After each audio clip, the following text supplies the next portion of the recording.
Hello and welcome to the 32nd episode of Jazzology presented by Savage Content. I'm your host, Willard Jenkins, and we're here alternating Fridays giving two jazz fans the opportunity to compete against each other for a chance to win $100. Each contestant will be asked a question worth 2 points. If they are unable to answer correctly, their opponent will have the chance to steal the question for 1 point. We'll ask 10 questions. And at the end of the 10 questions, the person with the lowest score will get a bonus question for the opportunity to tie the score. If they are successful, the game will go to sudden death. Each contestant will take turns trying to answer the sudden death multiple choice question until we have a winner. The person in the lead at the end of regulation will go first. And now let's meet this week's contestants. Our reigning Jazzology champion is Nathan Holaway. Nathan is beginning to look unbeatable here. I don't know. Nathan Holaway is based in Lakewood, Ohio. He's a teacher, saxophonist, and self-described freelance jazz musician who is also the artistic director for the Northern Ohio Youth Orchestra's Vanguard Jazz Combo. Nathan also runs his own Dr. Jazz podcast, which has produced over 200 episodes. So what are you working on these days, Nathan? Well, glad to be back here. We just wrapped up an episode featuring and spotlighting the sensational living genius Carla Bley for the podcast. And that Wonderful. Was a lot of fun. And it's wonderful to give her a little bit of flowers. NEA Jazz Master Carla Bley. That's right. NEA Jazz Master. Yes. So, yeah, just wrapped that up, and that was a whole bunch of fun. Past that point, I'm listening to the 8-Bit Big Band earlier on today, which is pretty interesting. All right. Yeah, with Adam Neely. So where can folks access the Dr. Jazz podcast? They can find the Dr. Jazz podcast wherever they find their podcast, whether that's Apple Podcasts, Amazon Podcasts, SoundCloud, Stitcher, TuneIn, Podbean, wherever you find it, you can find the Dr. Jazz podcast. And when will the Carla Bley episode be posted? It's already posted. Wonderful. Our challenger for this 32nd episode of Jazzology is trumpeter, composer, producer Thomas Marriott, the winner of 8 Golden Ear Awards and the 1999 Carmine Caruso Jazz Trumpet Competition.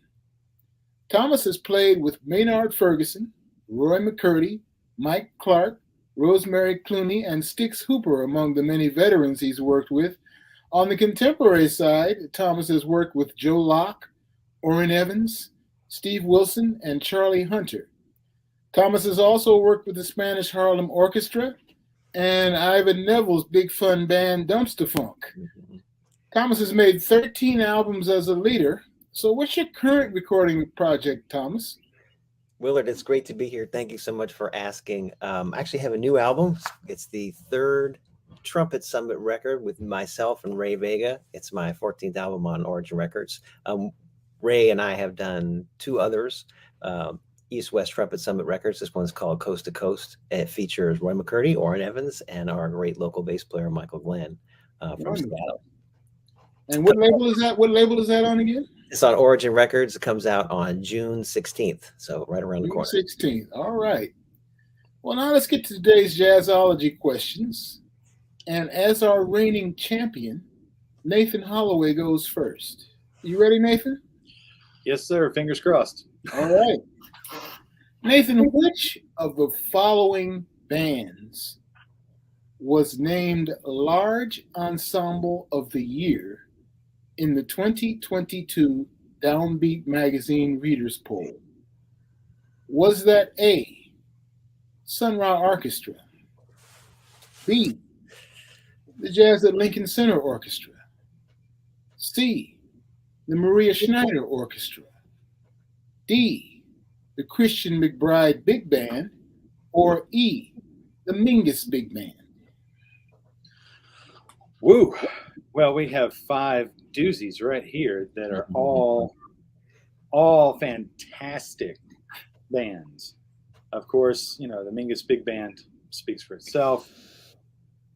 And the Sun Ra Orchestra, led by the one and only Marshall Allen, who just turned 99. Yes, who just Yes. turned on and still gigging at Right. 99. We should all be so lucky. Exactly. Nothing but wonderful belated birthday wishes to Marshall. And of course, Jazz at the Lincoln Center Orchestra with Wynton and a host of many other great players in that band. And then we have Maria Schneider, who is a genius in her own right. NEA Jazz Master. That's right, NEA Jazz Master, Maria Schneider. And Christian McBride and his big band.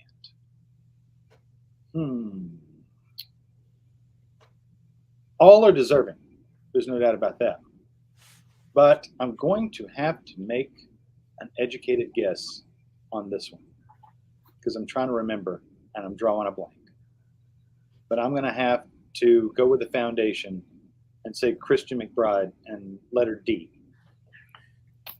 Christian McBride and letter D, huh? Yes, the Christian McBride Big Band. All right. That is incorrect. I fooled you there, huh? That is incorrect. So now Thomas has an opportunity to steal the point. And I'll repeat the question. Thomas, which of the following bands was named Large Ensemble of the Year in the 2022 Downbeat Readers Poll? And I know you're clued into big bands because you're part of the Captain Black Big Band, for one. Right, And that's you right. play with Maynard Ferguson, et cetera, et cetera. But for the 2022 Downbeat Magazine Readers Poll, which of the following bands was named Large Ensemble of the Year? Was it A, the Sun Ra Orchestra, B, Jazz at Lincoln Center Orchestra, C, Maria Schneider Orchestra, D, Christian McBride Big Band, E, Mingus Big Band? And Christian McBride has been ruled out. That's a tough one. Those are all great bands. I'm so glad to be able to say I've heard them all live, and it was an incredible experience every time. I also know all these bands have had a moment recently, so this is kind of a tough one too. But also knowing the readers of Downbeat, I'm going to go with C, Maria Schneider Orchestra. And that is correct. All right. Yes. It was the Maria Schneider Orchestra, which was named the best large ensemble in the 2022 Downbeat Magazine Readers Poll. So, Thomas, we've got a series of questions coming up next related to Miles Davis and his legendary second great quintet. You ready? It's my question. I'm ready. Yes, it is. You're right. All right. Well, Thomas, Miles Davis' famous mid-1960s band, which was known forever after as his second great quintet, included Herbie Hancock on piano, Wayne Shorter on saxophone, Ron Carter on bass, and Tony Williams on drums. Which of those four musicians was the last member of that band to join that band? Would that have been A, Herbie Hancock, B, Wayne Shorter, C, Tony Williams, or D, Ron Carter?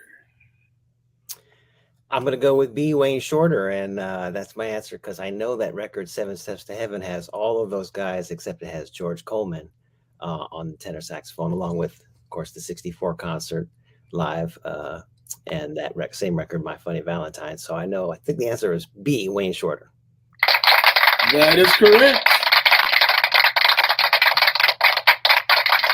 You were correct indeed that George Coleman was initially a member of that quintet. In fact, a wonderful box set was released several years ago featuring the sessions that George Coleman made with that band.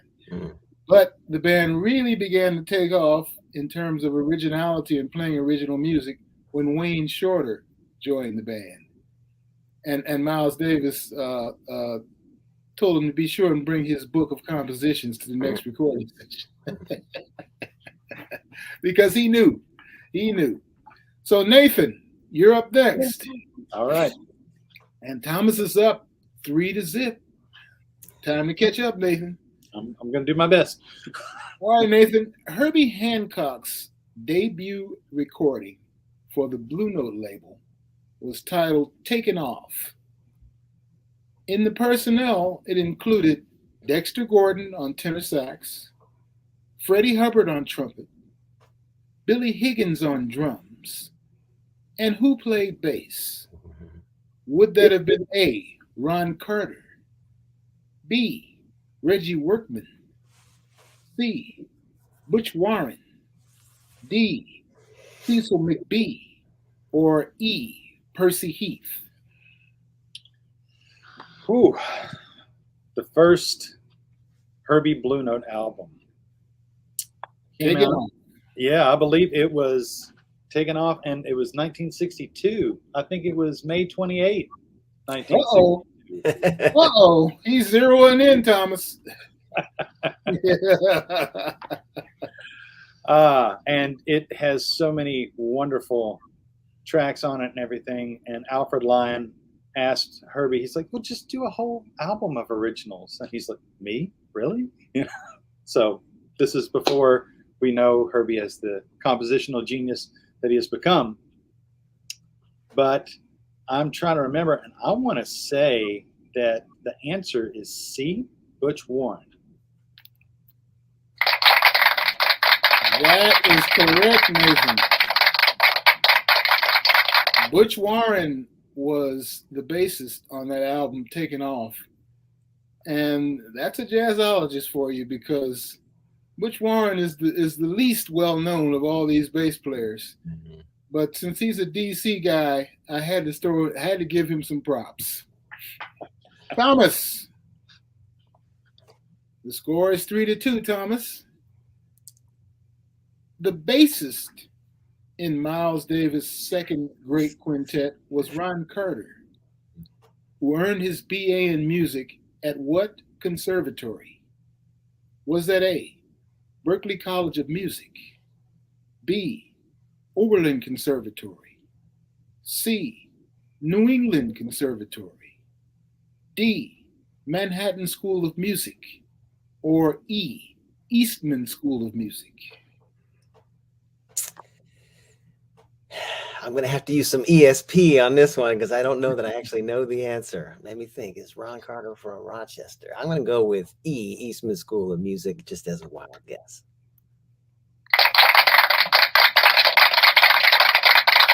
That was a good guess. And I have to ask both of you, did you see the Ron Carter documentary? Because if you did, you'd know the answer to this right away. Not yet. Obviously, I have not seen it yet. Same, okay. Not yet. You definitely should. But Ron Carter did indeed go to the Eastman School of Music in Rochester, New York.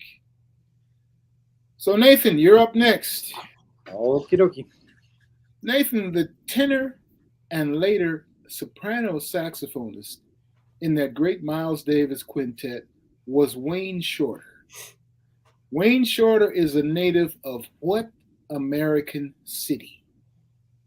Is that A, Detroit, B, Philadelphia, C, Newark, D, New York City, or E, Los Angeles? Well, these are 5 very famous cities.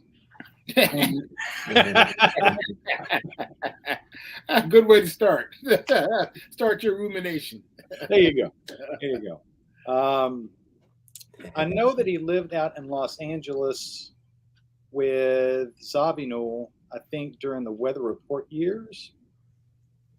And of course, he gigged in New York City for an awful long time. And I mean, there's a whole host of great musicians that's come from Detroit or Philly. But I happen to be a fan of WBGO.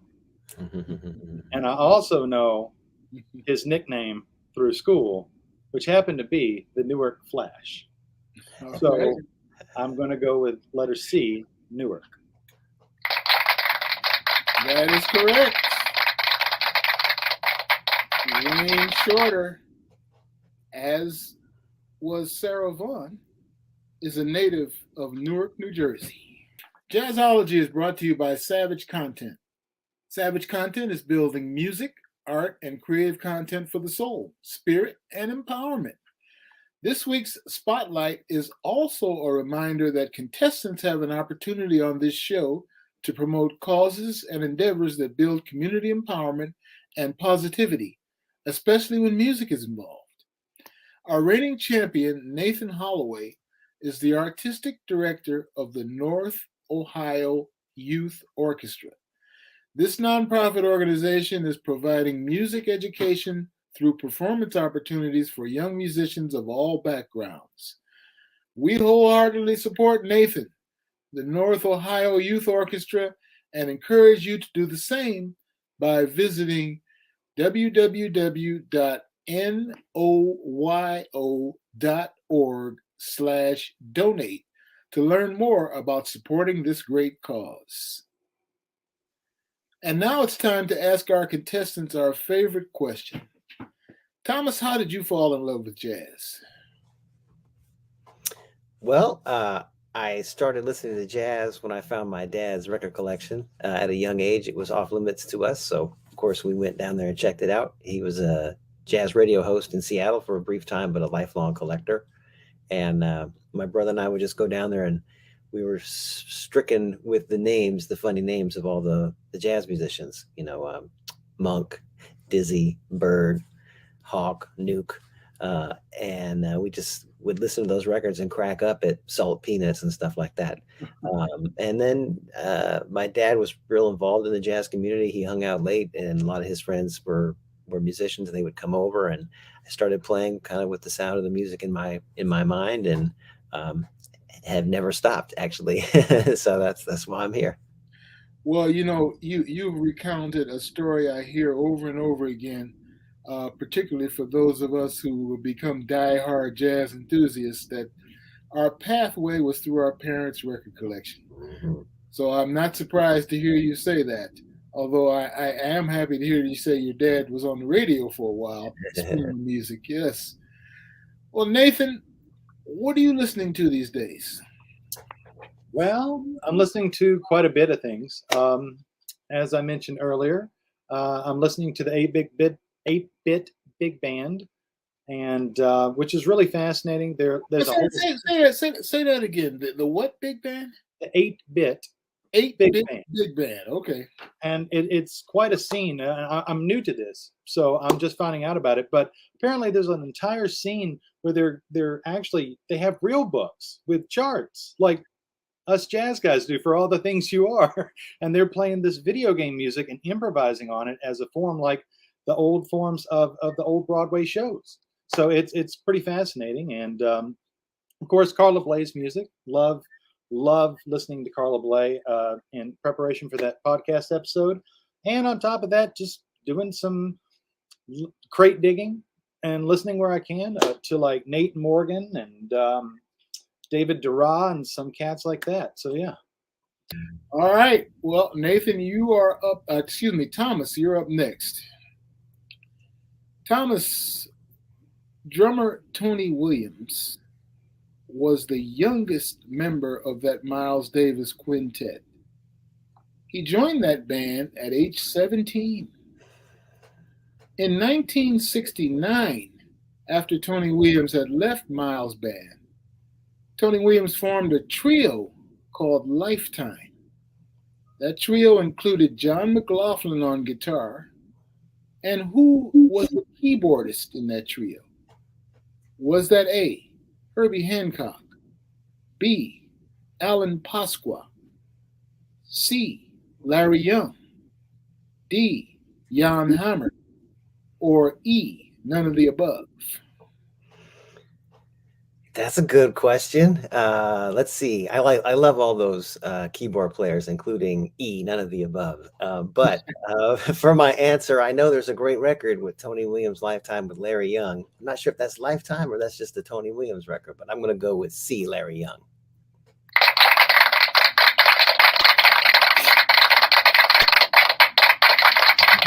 Well, I'll tell you, Nathan, we got a strong competitor this week. It was indeed Larry Young, who was also known as Khalid Yassin. And actually, Alan Pasqua succeeded Larry Young in lifetime. So, Nathan, you're up next. Okie dokie. Let's try.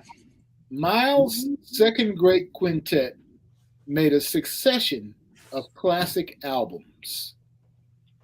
Which one was their first album together?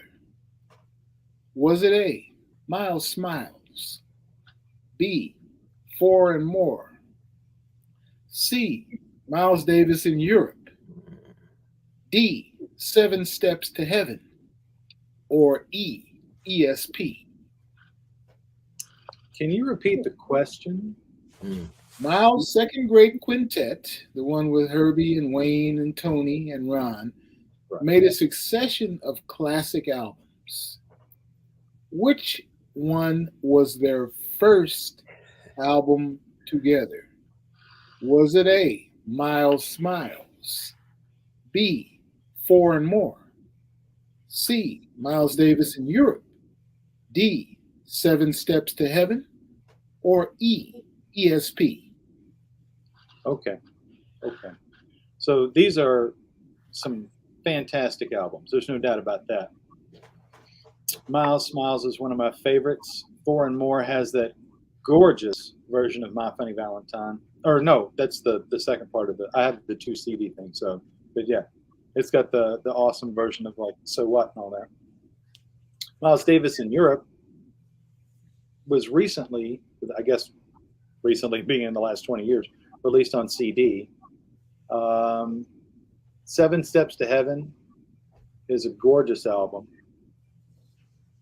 And ESP is fantastic as well.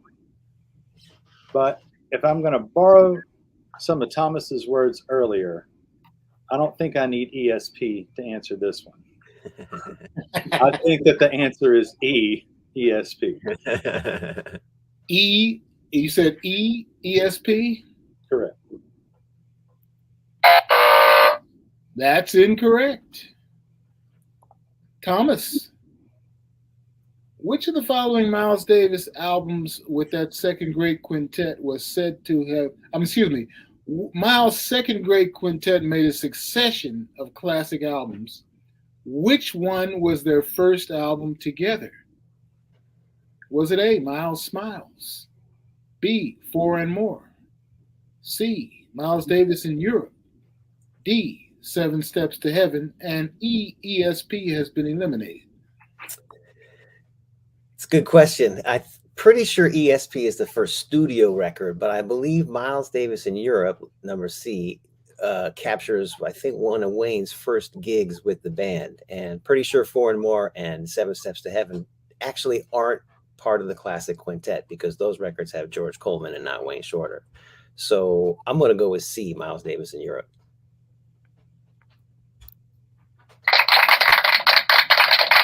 That is correct. All right. Your turn, Thomas. Which of the following Miles Davis albums with that second great quintet was said to have marked the beginning of Miles' forays into jazz fusion?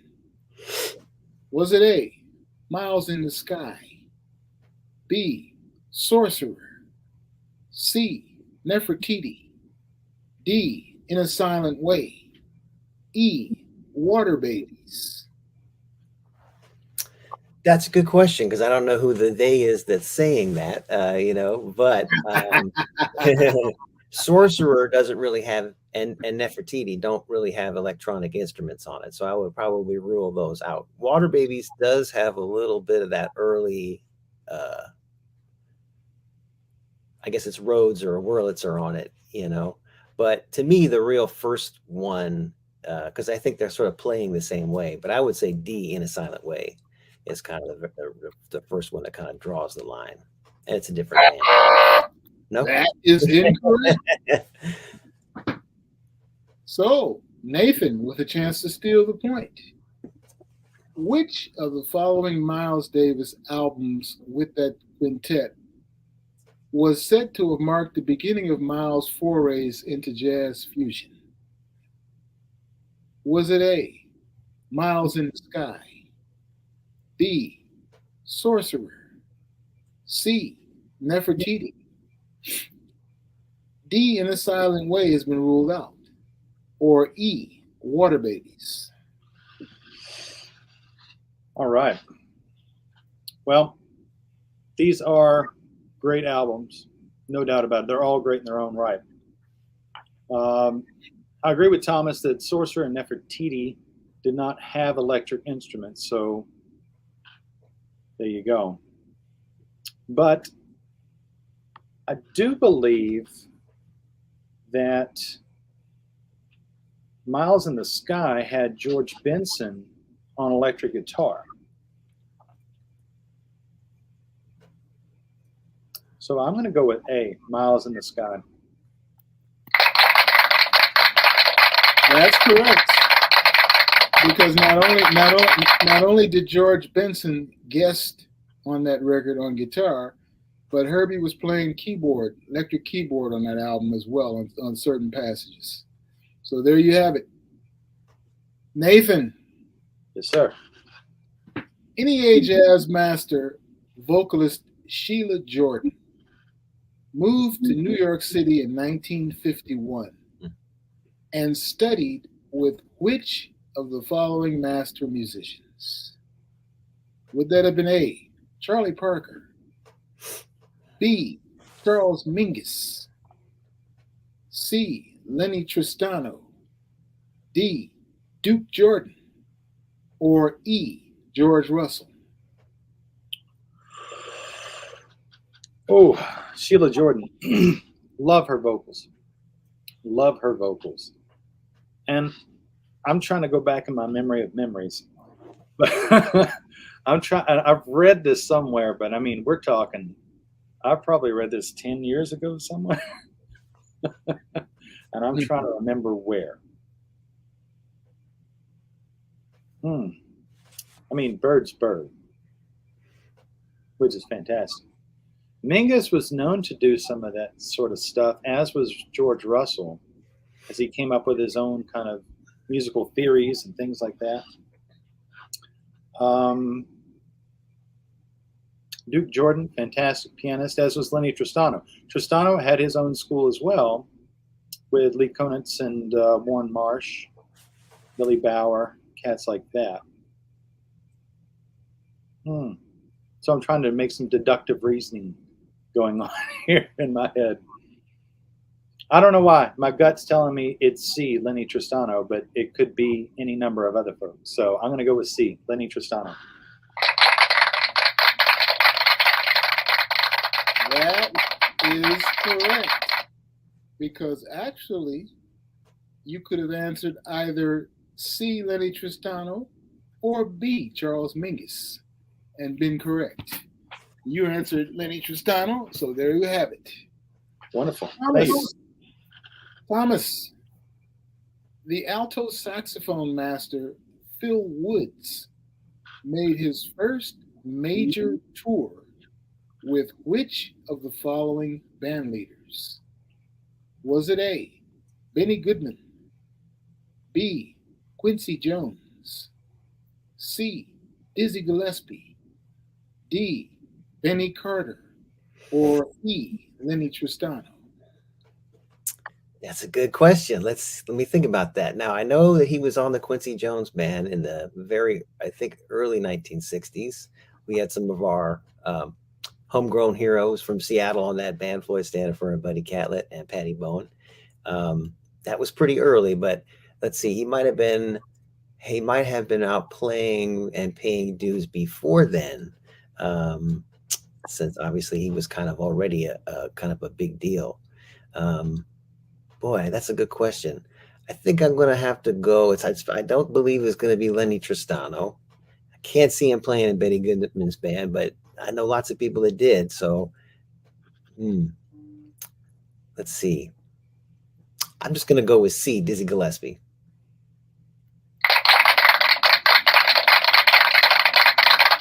That is correct. And you know, actually, Phil Woods did make a very famous tour with Benny Goodman when they toured the Soviet Union. Okay. Yeah, but yes, it was Dizzy Gillespie. He made his first major tour.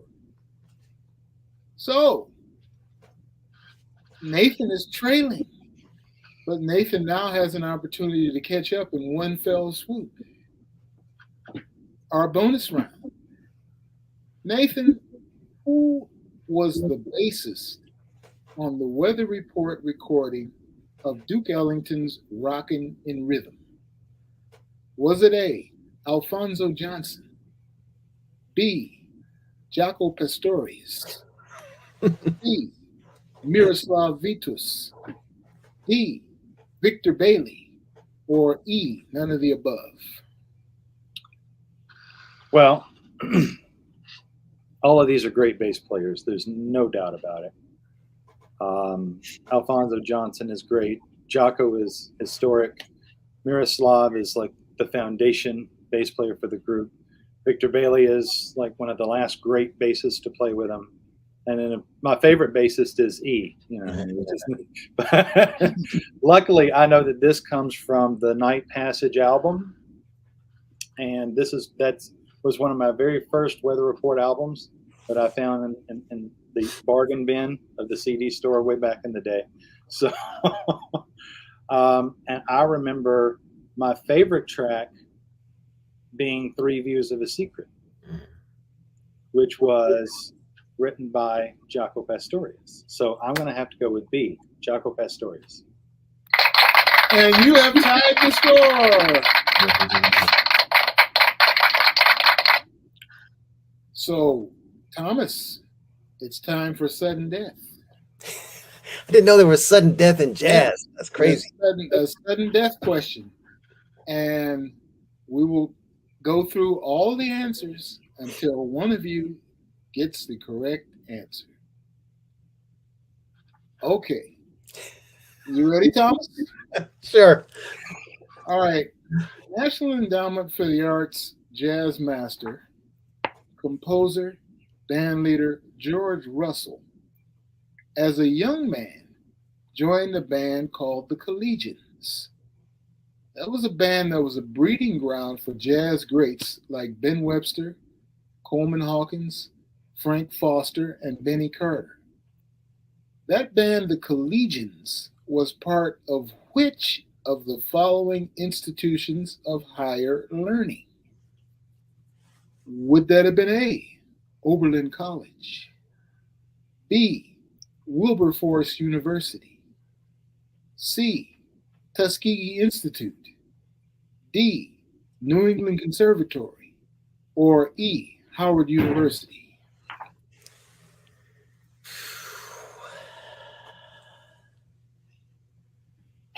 Gee, I really don't know. I got to be honest, but it's hard to imagine all those people making a trek to some of those places, Oberlin College and whatnot.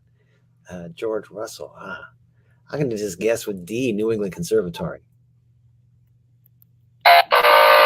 It is not New England Conservatory, though that is where he wound up teaching in his last years. Nathan with a chance to win the game. Let's see, Nathan. NEA jazz master, composer, band leader George Russell, as a young man, joined a band called the Collegians, a band that was a breeding ground for jazz greats like Ben Webster, Coleman Hawkins, Frank Foster, and Benny Carter. That band, the Collegians, was part of which of the following institutions of higher learning?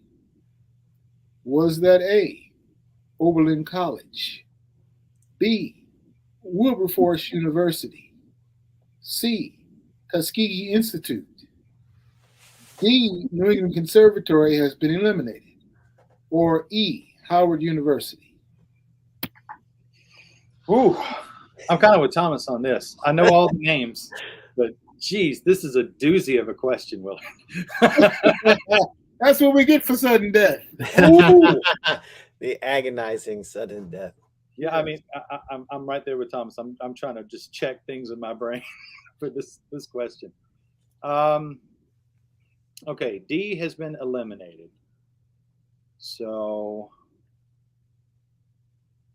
and I know two of these universities' histories pretty relatively well. So I'm trying to process of elimination this thing. So I'm actually going to go with B, Wilberforce University. And that is correct. Congratulations. That is correct. And you know, you went through a good process of elimination. You know, that might have been the most unlikely of the institutions, and you came up with it. So congratulations to Nathan Holaway on another win. All right, Thank you. man. Congratulations. And Thomas, we have to have you back. Anytime. You're I a love tough you. competitor. We encourage each and every one of you to try your hand and play Jazzology. And if anyone watching would like to become a contestant on Jazzology, click the link below and simply fill out the form. You must be 18 years or older. And be sure to follow us on social media at Jazzology Trivia Show to get all the latest news and updates. Thanks so much to our returning champion, Nathan Holaway, to Thomas Marriott, who put up a great challenge, and to everyone who joined us for our 32nd episode of Jazzology today. Remember, you can check out Jazzology every other Friday at 2:30 p.m. Eastern Standard Time. And if you missed the show live, you can find the archive on the Savage Content YouTube channel. Thank you for joining us, and we'll see you next time.